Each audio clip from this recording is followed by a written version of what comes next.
Осы бір оқиға менің миымнан шықпай қойды. Сендерге айтып бермесем болмайды деп әңгімесін жалғастырды. Ақсамайлы жігіт ағасы. Мен бұрын ауылда тұрғанымды білесіңдер. Кейін ғой көшіп келгенім қалаға. Осыдан 15 жылдай бұрын ауылда тұрғанда көршім болды. Ақсақал кемпірге қайтыс болған, жалғыз ұлымен тұрды. Ол 20 жастайды. Сол ақсақал мені бір күн шақырып алып, төсек татып ауырып жатыр екен.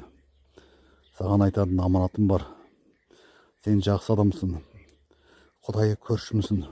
Менде ешқандай туыс жоқ. Мен қайтатын уақытым келген сияқты. Егер де мен бұлай болып кетсем, мына балаға ие бол. Өзің білесің, ешкімге зияны жоқ. Ауырса да анда-санда жылына 1-2 рет көтеріліп ауырады. Бірақ ешкімге зиян тигізбейді, көз қырын сала жүр. Сол мен саған айтайын деген аманатым. Басқа жақын жоқ, менде жоқ екенін білесің деп. Көз жасаурап маған аманатын айтты. Аманат дегенде мен серк ете түстім. Аманаттың қандай ауыр болатынын білемін. Бірақ жоқ деп айта алмадым. Жарайды ақсақал, түк етпейді, сізде жазыласыз әлі деп 1-2 ауыз жылы сөзімді айтып басым салбырап үйіме қайттым. 1-2 күннен кейін ақсақал қайтыс болды. Бүкіл ауыл арулап жерледік, 40 жылым бердік. Олы бір күн ауыру, бір күн сау жүріп жатты, өзіне өзге болып жүреді. Қыс ортасында тағы да 1 рет ауырды, көтеріліп ауыра бастады. Барып қалын білейін деп барсам, сөйлеспей орнынан тұрып үйіне кіріп кетті.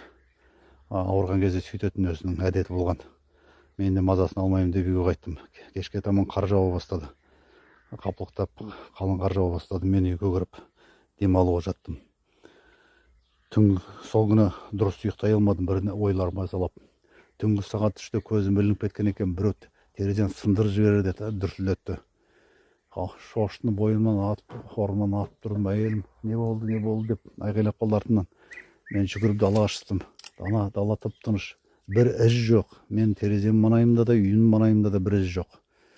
Ой, апырай, бұл не болды деп таң қалып тұрып, қайтадан кірдім. Түгі ешкім жоқ. Білмеймін, ойнап жүрген балалар шығар деп қойдым, әйелімді шошытпайын деп. Содан кейін тағы да көзім ілініп кеткен екен. Бір 5-10 минуттан кейін тағы да терезені сындырардай дүңкілдетті біреу. Тағы да шошып оянды, үйдегілерім бәрі оянды. Мен далаға жүгіріп шықтым. Бағанағы өзімнің ізінен басқа үйдің маңайында бір із жоқ. Бұл не болды деп таң қалдым. Көрші жаққа көзім салып қойдым. Бәрі тып-тыныш сияқты. Көрші жігіттің қақпасының маңайында да бір із жоқ. Содан кейін кіріп, ұйқы жоқ, танытқанша көзім бақырайып жатты. Таңертең суық хабар келді, көрші жігіт асылып қапты деген.